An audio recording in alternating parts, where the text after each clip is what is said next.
evening and welcome. My name's Michael. I'm Michael Campbell. I'm the Executive Director of WestWords, and welcome to our relatively new place, and welcome to the launch of Transforming Silence. It's my really great pleasure after 3 years of the LGBTQIA+ group that finally we're at this point where we're meeting together in person, celebrating the achievements of the group. It's a joy.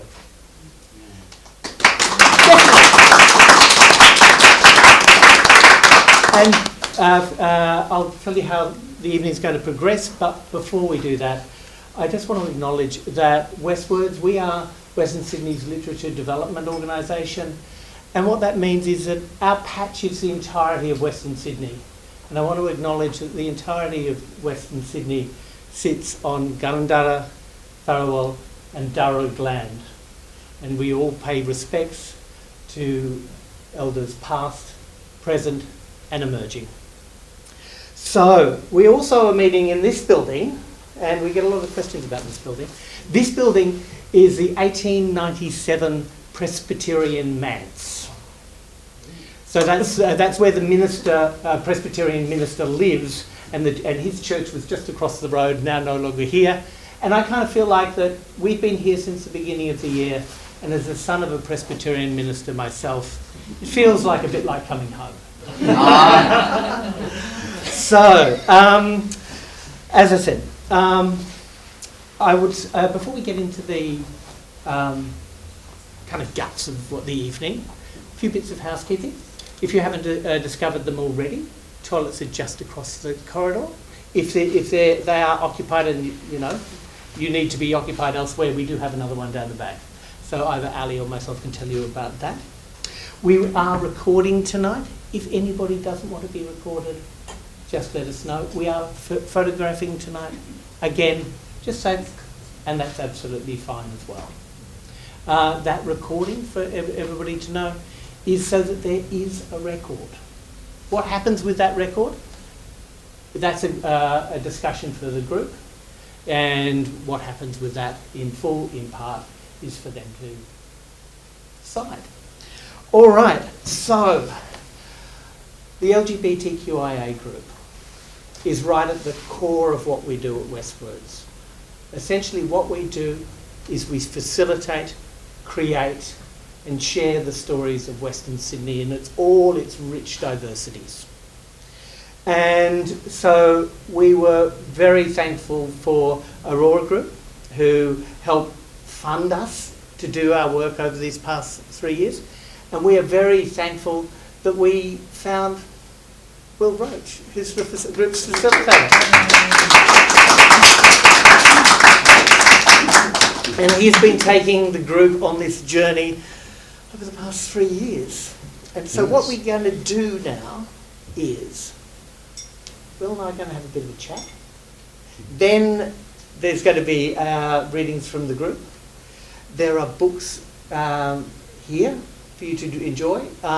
If anybody wants to buy a book, each of the participants group has 4 book copies each, but if there are any extras, they're $15 each. Come and see me. But Will's been guiding this journey all the way through. So, can you tell me a little bit about that very starting moment, when, that first group, because I'd love to know where it's gone from to here. Well, it was the lovely Heger, who was Chris Donohue's predecessor. Our associate producer. And we had our paths had crossed because we had been involved in a couple of artistic projects. And she, out of the blue, I think it was in 2019, in August 2019, said to me, Will, would you like to facilitate, just for sake of brevity, a queer writing group? And I thought, yeah. Why change? I mean, I've always been like that. Yeah, we'll work out the details later. And then I didn't hear anything for 5 months or something, or 4 months or whatever. I thought, is this actually going to happen? What the hell's going on? Anyway. And then we had our first meeting, I think was February 2012. 20. I'm looking hopefully at some of the faces that were there at that first meeting. I don't know if anybody was there, actually, that's here tonight. Anyway, there were 3 people, or 4 people, and that's where it started. Mm. And I asked people, you know, what had been their experiences, and, you know, different people had different versions, and I thought, oh, okay. So basically we start again from scratch. And so, as you sort of started to get the group together, how did you facilitate the group? Because, you know, how did you sort of bring the group to their stories, to the writing of their stories? I mean, I guess this really sort of fits with my own life experience and how I have been with groups. I used to be terrified of groups. Mm. I would be the person sitting, it's maybe hard to believe now, but I would be the person sitting in the corner with my mouth zipped, totally silenced, self-silenced. And, you know, my stomach would be going and I wouldn't speak up and all this sort of stuff. So in some ways, I guess I was ideally equipped as a facilitator, because facilitation is not about you. Facilitation is about facilitating the other you, the others, who are not connected to you, and finding what is of interest to them and finding what they are passionate about, and facilitating, as the title so aptly says, facilitating the transformation of silence into beautiful pieces of work. And I did that partly, you know, because I've got a sort of public service background, which can be brutal, was brutal. Not here, well, actually, here, just off the taste of government, I thought, there's no way I'm hanging around this joint. Because I'd done local government in the UK for 20 years, and I thought I'd seen everything until I came to the Guardian people up the road. Anyway, I survived that. But really, in essence, if I was to sum myself up, and you give of yourself, is that I really love people. And I know what it is to be oppressed, and I know what it is for people to ignore you, and I know what it is for people to be racist, and I know what it is. I just know all the nasty sides of life, but I also know the beautiful sides of life. And I know what it is when you have somebody that encourages you and just gives and says, this is your space, this is your time, do what you want to do. Yeah. And I hope over the last 2.5 years I've actually conveyed, it's actually that aspect of my practice in collaboration with others, which I love collaborating with people. So that's the expression of that care for others, has actually matured. So there will be people sitting in this room, or people that are not here tonight, and I will know why they're not here tonight. There will be people that have experienced, and we've had to put it mildly, a difficult couple of years. Oh God, yes. And the group has traversed that landscape to this point. And I was saying earlier to somebody, because this is the second anthology, we couldn't have one for the first. And one of the things I insisted on, and that's the thing about a facilitator, you very rarely insist. You can advise, a bit like the Queen. Prime Minister. You can advise, you can warn, but you cannot insist. Yeah. I don't have that power. But I said, I really want there to be a second anthology, and I want there to be a launch. Yeah. I don't care how it happens, and here we are today. So it's really, and you guys have been fantastic. Oh, thank you. Because you can't, my father always used, was it my father or my mother? No, it was my father always used to say, one hand can't clap. So if you try and clap with one hand, but you clap with two.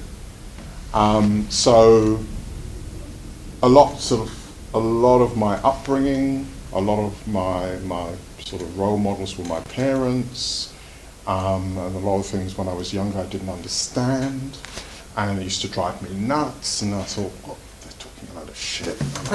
But, you know, Caribbean, you know, Trinidadian parents, you cannot say a word. You just have to sit there and take it. And I thought, when I get to 19 or 20, I'm going to live my life the way I want to live it.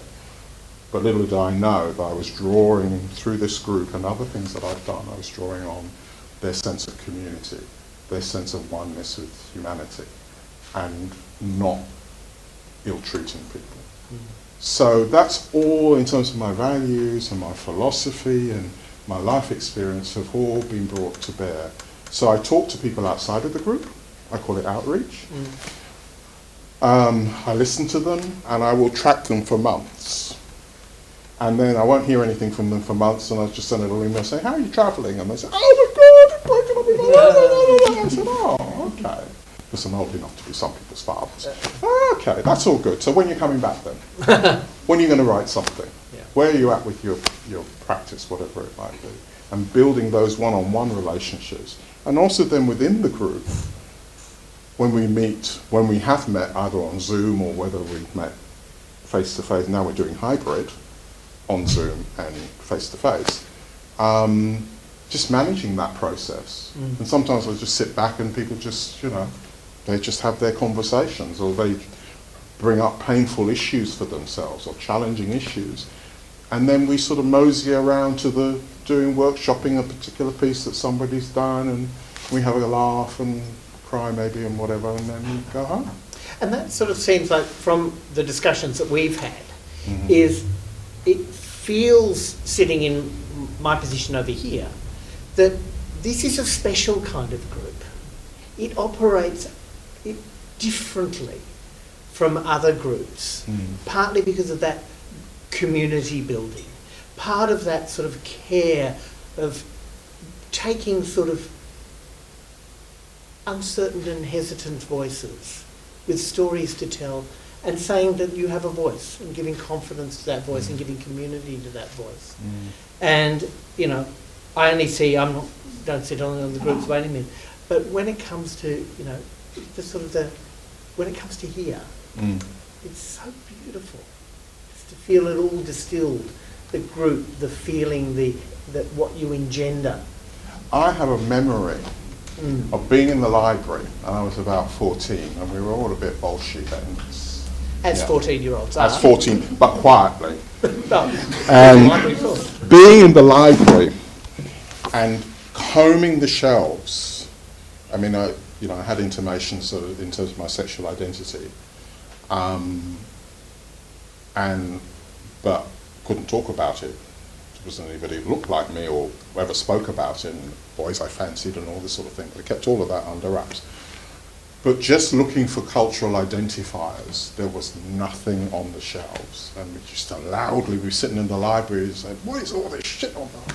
Where are the black authors? Where are the, in my mind, where are the gay authors? And where are the this and that? Nothing. And then to think that a couple of decades later, I mean, it's not the only thing in terms of my contributions, not the only thing I've written and published. But it gives to know that there will be generations or a generation after, or people in this room who will see themselves for the first time, because this group is unique in that respect in terms of Sydney. Yeah, and also the other thing is that one of the reasons why we've got ISBNs on the back, because ISBN give us passports to do the public library services. So other people can look to the shelves and find them. So, well, yes. I think we should get moving on. We should stop talking. I agree with you, Michael. Thank you. I'm going to hand over to Will. He's going to introduce people. And I'm so looking forward to this.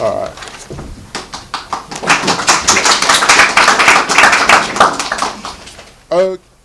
Today is the first time I've seen the results of the process, which is, yeah. Don't ever do anthologies if you don't want grey hair. Talisha Ingram. Am I feeling this way because of the song I hear? Am I feeling this way because I saw a dead bird? Or am I feeling this way just because it's Monday? Do you hear the song too? Do dead animals disgust you? Do Mondays make you feel shit too? I wish it was Sunday and not Monday. I pray to the universe to make it happen. Make today turn into Sunday. Sunday again, just once more so I can sink down to the floor and stay there. But there I am not. Instead, I lay my head on the bus. Feeling this way, not because the song stuck in my head, feeling this way due to having the blues. The blues, you know, slowly creeping up behind you until you feel dead inside. Those kind of blues. It's sad, this song is my muse. Now it's confusing my brain. It's a stain that cannot get clean, getting really low my self-esteem. The song always existed before I heard them. Birds dead before I was born, and most people hate Mondays. I'm feeling this way because the song describes my emotions with a perfect harmony. And I'm feeling this way because the dead bird is what I wanna be. And Mondays means I have to work the whole week with my mind and body, carrying the weight of feeling like a dead bird, a sad song, a broken human. Monday means so many, the mundane, but for me these days, Monday means I feel lost, untamed. Do you too? Well, if so, I hope you feel you can share your Mondays, even talk with a stranger. They might feel it too.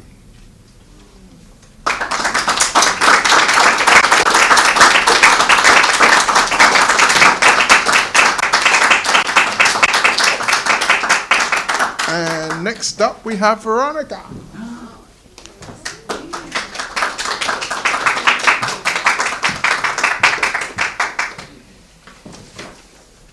And I know it's probably a little more elegant to have the lovely book, but I don't trust my old eyes, so no nice big font.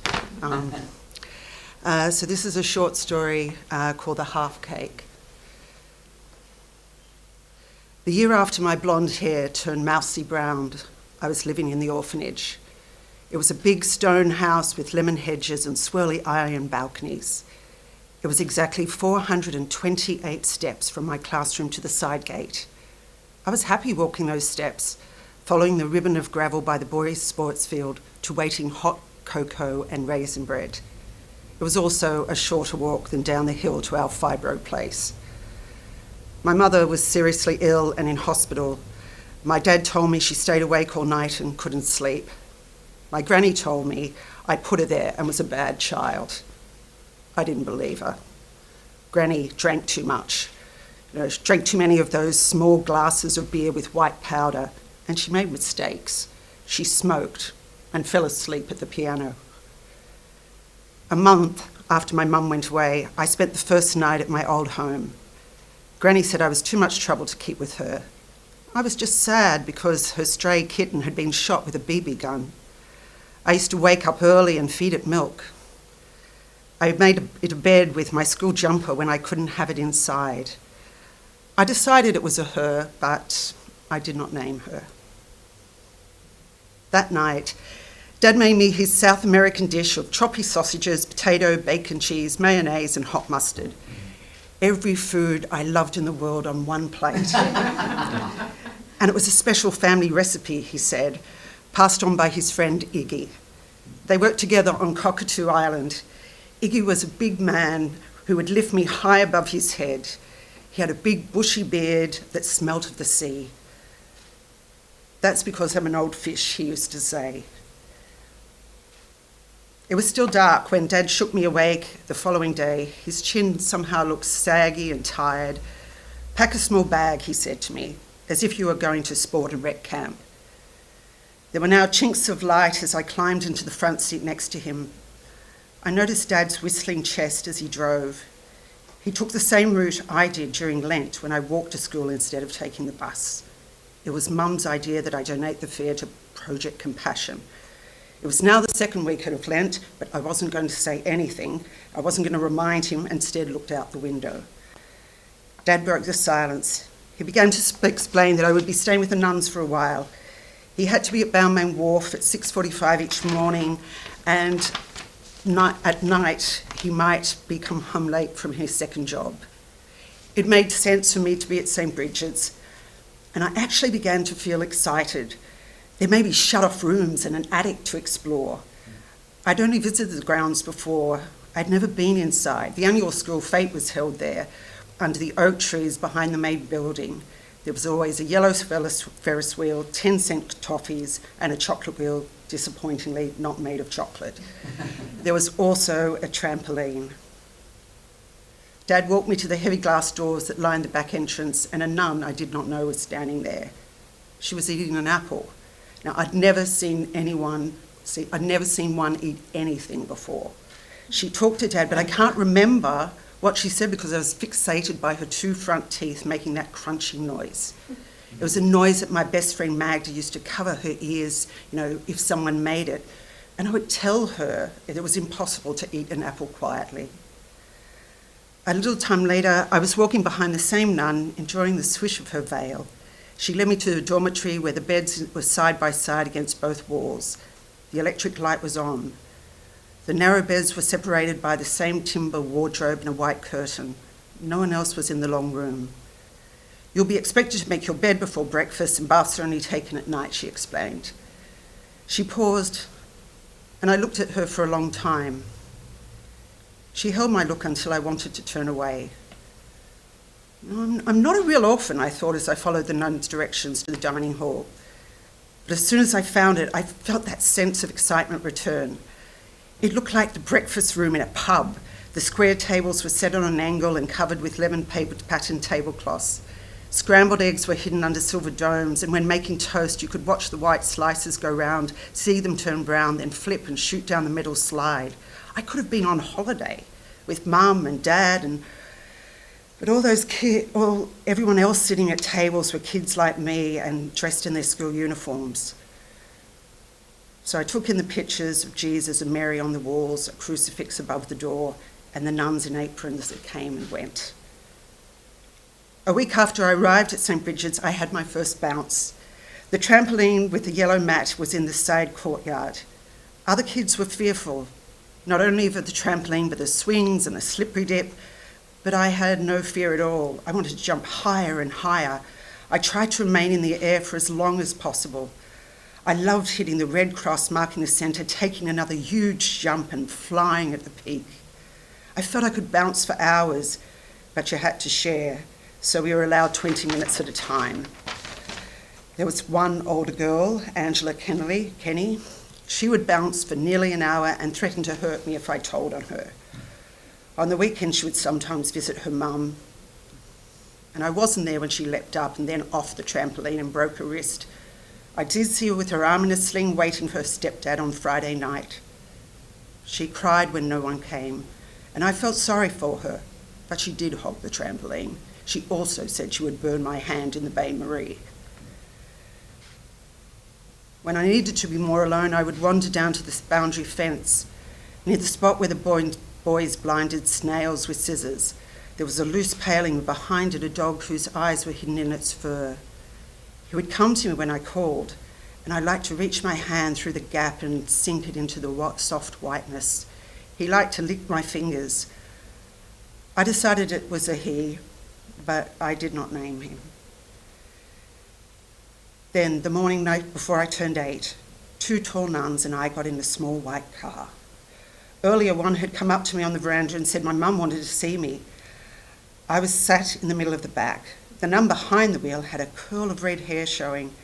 She liked to slam on the brakes for no plain reason. And when she made a late left turn, the other nun yelled, "You're meant to use the blinker, Elizabeth." Gasped with delight. I knew the dangerous the dangerous driver as Sister Thomas. Now her secret name had been revealed to me. I was still in the middle of the back seat when the nun, who wasn't Elizabeth, walked into a grey building. She said she would speak to the nurses and to wait in the car. It didn't look like a regular hospital to me. It was an old-style 2-storey place with arches. There was a rockery and a fountain in the main door and palm trees left and right. It was a warm day for April. I leant forward and fixed my gaze on the entrance. After what seemed like ages, I saw her in her white habit talking to a man in a white coat. The palest part of my arms had stuck to both seat backs. When she started towards us, I moved over to open the door. but she stopped just short of the car. The local shopping centre was dull without lights and tinsel. Last Christmas, I had insisted on entering at the dress-up competition. Mum bought 5 packets of red crepe paper from the newsagent. Behind Santa's sleigh display, she pulled together a red riding outfit. Dad borrowed a basket from an elf. I held a nun's hand near the spot where I'd so proudly paraded in my red crepe cape. The other nun, secretly called Elizabeth, was in a nearby cake shop. The caretaker, St. Bridget's, was having a birthday too. I looked up to the nun who held my hand, and I felt her grip tighten. I was sad Mum was too sick to see me, but I wasn't sure I wanted to run away. Then I heard the purchase of the cake hadn't gone to plan. I was between the 2 tall nuns as we began walking briskly towards one of the exits. The man in the shop had tried to sell Elizabeth a half a cake. She wanted a smaller cake, but the man told her, "We don't have any smaller ones, but I can sell you half a cake." Elizabeth then told him she couldn't turn up to somebody's house with half a cake. "What's the difference?" the man had replied. "You can get a piece of cake, and it came from a half or full cake, and it tastes exactly the same." The nun who held my hand chimed in. "Maybe they don't make a smaller cake, Elizabeth. Maybe nobody wants a smaller cake." "What? Except, don't be ridiculous, Anne," said Elizabeth, cutting her off, and I had another secret name. When we reached the car park, the nun revealed to me as Anne retook my hand. There was further talk of the cake as while they tried to remember where the car was parked. "Who knows what they do with the other half," said Elizabeth. "Maybe they eat the rest," joked Anne. "Selling half a cake is better than selling no cake," she continued.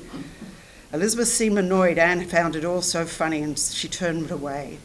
I instinctively went for her hand as she did so, and she turned back. They looked down at me and I looked upwards towards them. "Cake's terrible. I don't like cake, really," I said, and they both smiled. Anne seemed to think Elizabeth parked near the Jack and Jill wishing well, so we headed off in that direction. I was pleased when we didn't head straight back to St. Bridget's. At the grassy spot overlooking the river, we pulled up and got out of the car.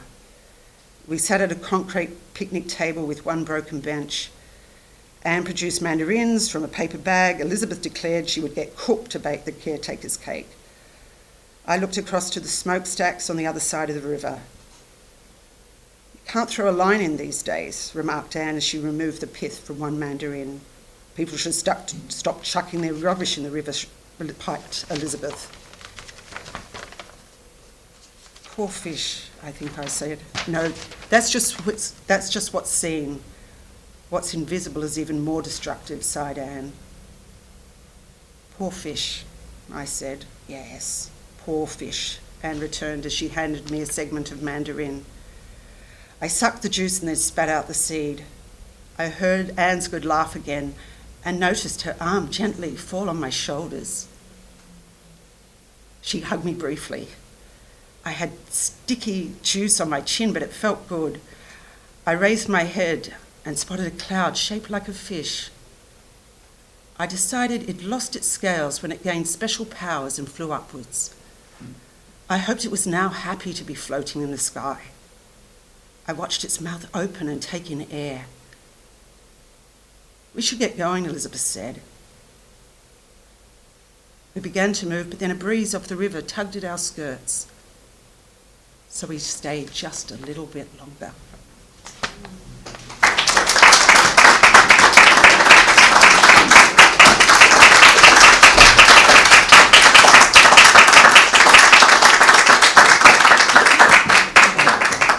Thank you, Veronica. That was beautiful. And now we have an excerpt from Ray. Correct.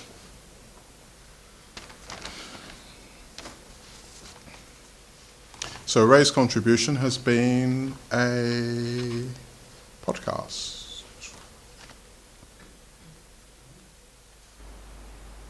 No matter how many relationships you have, you always say to yourself, "No, this person is different, for sure, they're the one," even in the face of fundamental flaws. I had to break It wasn't an easy decision, but something happened between us that it left me no choice. If we kept on that path of me giving too much and her taking so much, I don't want to think about what could have happened if I didn't end things. And it's not like I hate her or anything. She's a wonderful person and she's been through so much. But boundaries were crossed and measures were implemented in response to that. That's all that happened. I'm just protecting myself. Protecting myself. Yeah. I don't usually open up because going through the mortifying ordeal of being known, I'd rather not be perceived, thanks. When you live in the body I do, you want to have that gift of no one noticing you. It's just, I don't know how to package myself for other people to accept. And I'm not saying that I want to dumb myself down for someone else, but how do you unravel the deeper and uglier parts of yourself to someone you care about? I don't know how to do that. I want to learn, though. It's often difficult to achieve self-growth when you have no perspective. More difficult if you have no self-awareness. How are you supposed to know what the problem is?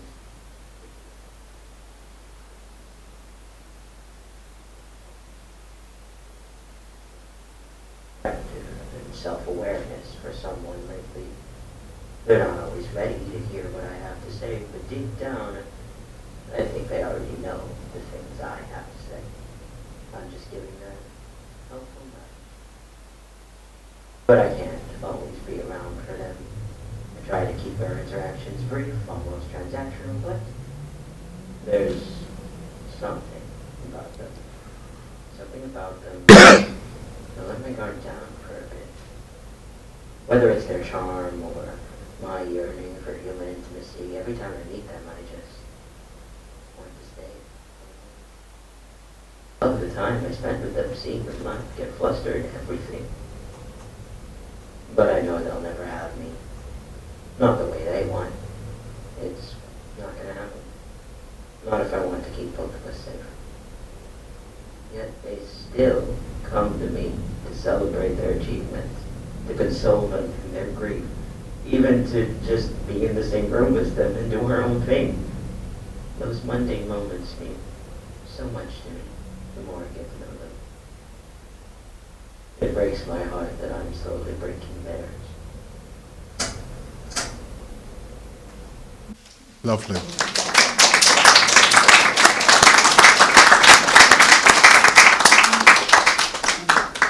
Thank you, Ray. Next up, we have Brahmi. Sweetheart. Previously slut-shamed outfits rotated with iron-pressed saris. Modern, but knows my ur. Your kumari kandam, sweetheart. Till my frame frothed over, inconvenienced. Like Vera Vidyamana Akal. Dark-skinned, busy-bodied women with light-skinned personalities. Remind me not to bite the hand that looks like the one that fed. Whilst bearded sons of moustached men hoarding Gadigal land set up charities in Kumari Kandam, shapeshift, lean back. I and emo, emotions that serve the refined so well, donning previously slut-shamed outfits cause progress. Feeds romanticizing dead carters by men, emo and refined alike, unable to do the dishes or respect survivors. My tongue groomed, my mothering encouraged, your Kumari Kandam sweetheart, till I rejected finding my worth in doing the most and in Women's Empowerment Awards.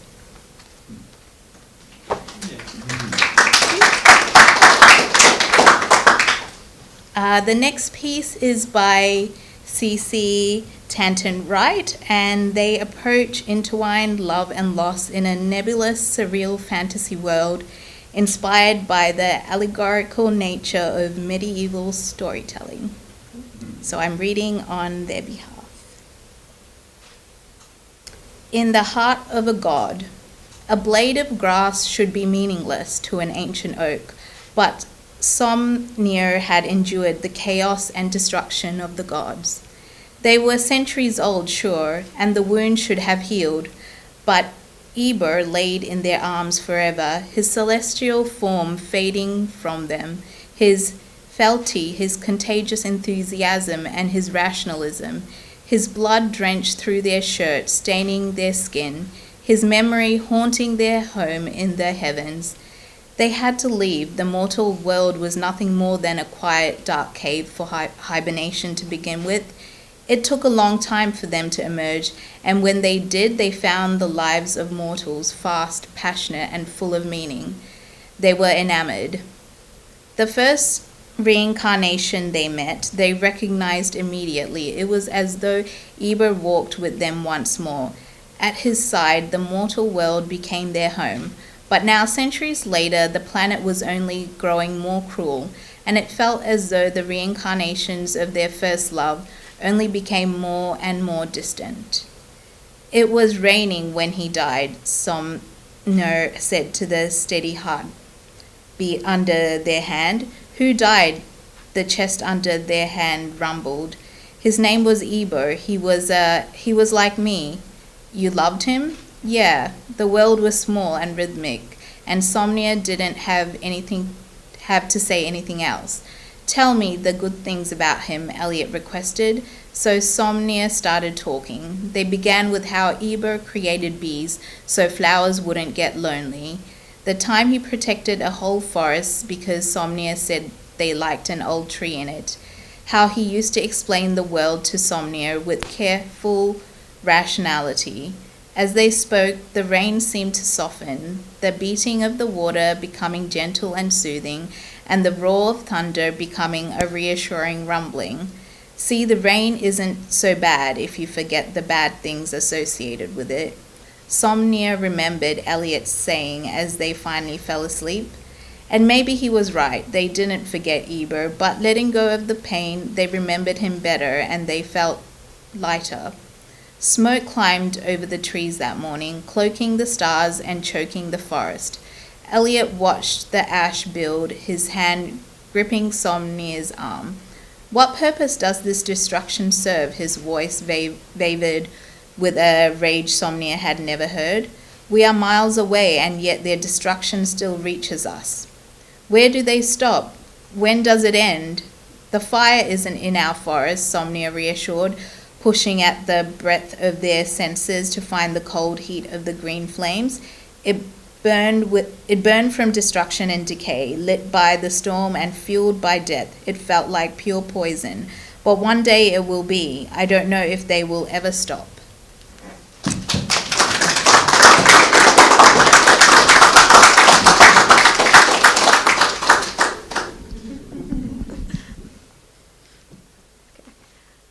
This play is a screen play by Undy, stage play. It's called No Asians. If people knew about this spot, I'm sure this place would have been trashed by now. You never brought anyone else up here? No. Not even Jason? Why would I? I thought you two were... Carnal? Yeah, but he doesn't want more from me. They never do. Huh. Can you smell the night jasmine? Reminds you of summer, yeah? Perfume that comes from a weed, momentarily relieving you of all your problems that suffocate you in the city. It smells so calming. Our version of an ocean breeze. Makes me want to forget everything. But not all memories are made to be forgotten. I'd prefer them to be.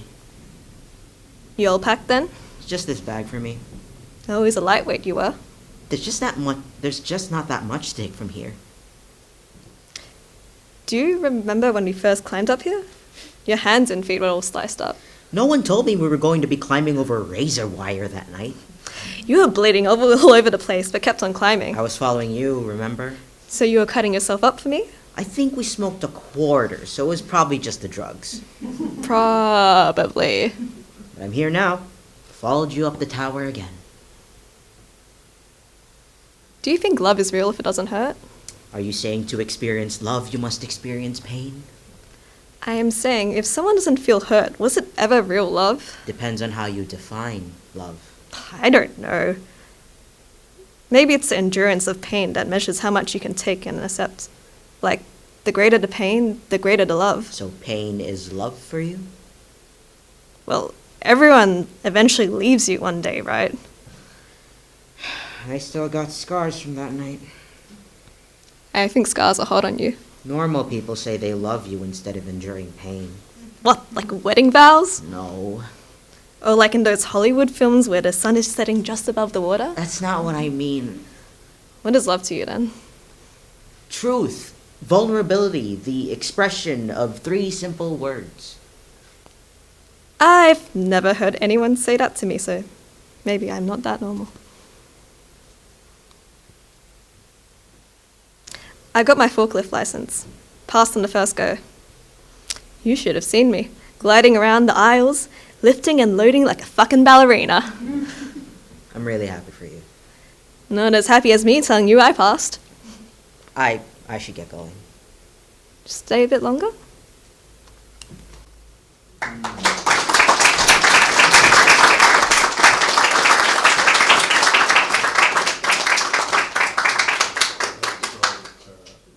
Just want to quickly say thank you to WestWords and Will.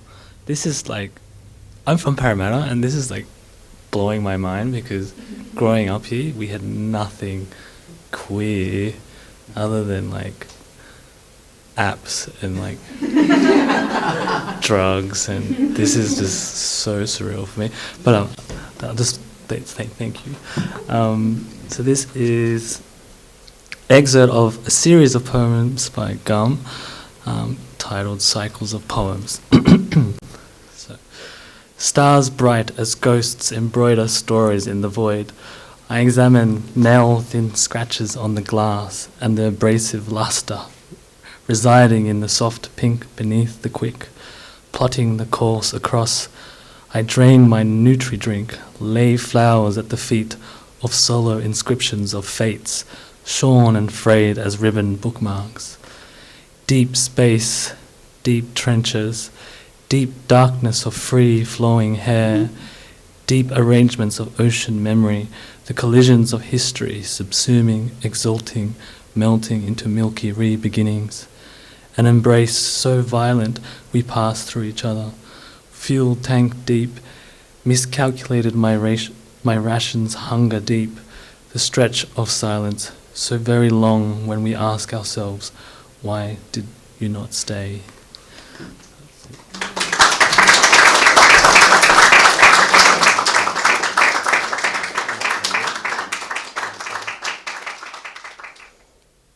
You held me when he kicked me out, glared at his memory when his words came to light. I kissed you when your turn came, when the man in your life called you names. You drove to my place and sat on the rug that was still easing out of its box's shape. You twisted your hair, pulling and snapping, and took a deep breath. I've realized something about myself, something I guess I've always known. I refilled my glass, yours untouched. I thought back. Last time, you'd greened out on our galactic tour, gazed up at the restless lights. Let's dance, I'd grinned. But you'd faced the wall, hugging your knees. Where is he? When is he coming home? I'd rubbed your back until midnight struck, when the front door opened and my shift was over. Now you were here, after another argument, when he'd asked why I was still in your life. I grabbed your hand to steady it before you could twist all your hair away. Your hesitant breath whispered, I told him, I'm in love with you. By morning, every inch of the rug was snug against the floor, but you were gone, home with him.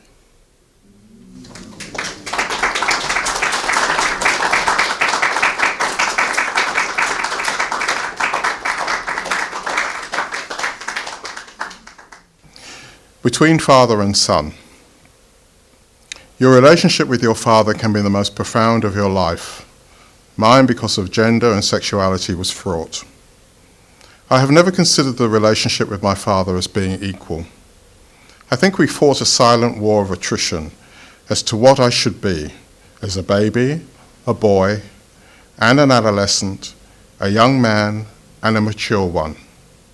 He wanted to speak my language, and I wanted to speak his, but we didn't have a common starting point. When I confirmed that I was queer identifying, his reaction was curiously and surprisingly sympathetic. He never turned his back away from me. He held my gaze, and still does.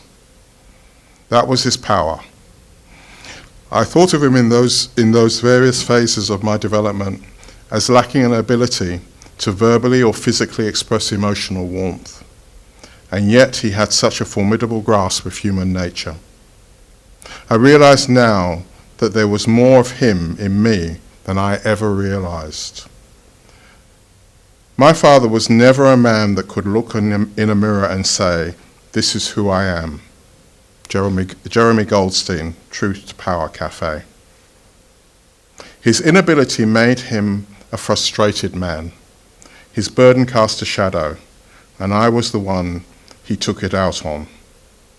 As time went on, I was surprised to discover the relationships with our loved ones continues to evolve, even in death. The dead, they may be invisible, but they are not absent. They live on. They live on inside of us. Jeremy Goldstein, Truth to Power Cafe. So this is I'll read you an excerpt of this. This is a conversation with my father. My father passed in 2008. And it's an idea of, there were things that I wanted to say to him, and there were probably things that he wanted to say to me, but we never said them. So this is a back and forth conversation with him. Me, Wilfred. Daddy, you were born in April 1931, and I'm sure you know that after you passed, I found all the papers you left for me in our home in Tanapuna in Trinidad. You, Daddy. Yes, son. And although there was upset with both sets of grandparents, that didn't affect me too much. Me, Wilfred. Read the letter to me, Daddy. Why did you not share this with me? Why wait until you were gone? You, Daddy. Well, it wasn't something that was done, and as you got older, it didn't seem to matter. Anyway, I prefer to live in the present and keep my memories of hurt, joy, and pain to myself.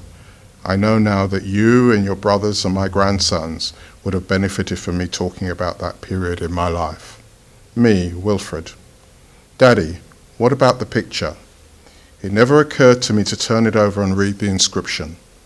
I believed it was someone else. As I was putting the family album together, at my partner Paul's suggestion, you'd like him, I took a closer look and realized, oh my God, it's you. You were so thin and gaunt, nothing like the man I know as my father. Who were you then? You, Daddy, laughing. I hardly recognized myself. When you were a child, I told you of my abiding love of the Trinidadian land, growing food, and my unsuccessful attempts to set out on my own in my early 20s. Much later, I told you the story of my mother's family, the Browns. They were missionaries from New York, and following the family link, I traveled there in 1957 to see if that's where I could settle. And this is a poem. Today's the first that I've seen this, so I'm finding my way around this.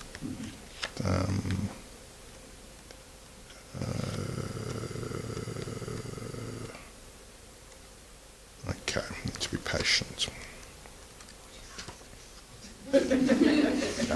It's hard sometimes. Just turn each page slowly.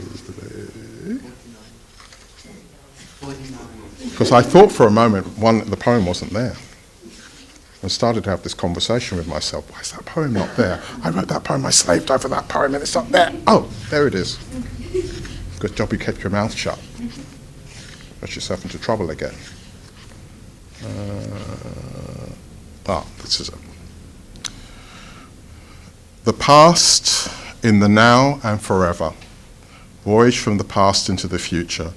A mother's voyage. 29th of January 1962.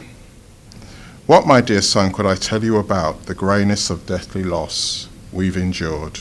21 years separated, a wilderness of solitude, bridging 2 centuries. I look back alone, son, wondering, was it worth it? The thinning veil separates you from through man-crafted time. I see a translucent light perspiring in the tropical heat of a Trinidad summer. Empty of your father these 9 months in the tropical heat, a blaze of light unflattering to my extended facing the door of us. Of a Trinidadian summer, I sit on this bed in the old wooden barracks house. Stagnant air hangs like a rank body odour. Your maternity bag packed, breathing gently. Your silent tears appear, a baby lost. Now I hear your thoughts. You're absent in the frozen Arctic wastes of London. It will be fate that decides a reunion of the living or the dead. A modern maternity hospital with colonials finishing the work of Columbus, cutting the cord between me and my Amerindian mother, knowledge keeper. Still to leave forever in her mysterious silence, a time for home births is no more. My mother mourns and will not accompany me. My father calls, Shirl, you ready, girl? Your taxi's here. And your mother and fellow sisters wait at the road edge. Girl, you gonna be all right? You here? Tuesday the 30th and Wednesday the 31st of January 1962. This day and night of your birth, enduring the agonies of childbirth, except surrounded by 5 white-coated angels, who urge without end, push now, Shirley, push! Push me through the birth canal, accompanied by my voicelessness, merge with what-ifs, happily slipping away, when I imagine death's knock on a door, to open a reunion with my dead baby. Unseen soft voices whisper gently to me, he's here. Where? He's here. We'll look after him. Yet can see or feel nothing till your time to reunite arrives. Go back and reunite with the gift that is the wreckage of childbirth. Awake, and there I am, seeing your misty eye and my unfocused ones meet yours, and we are bonded forever.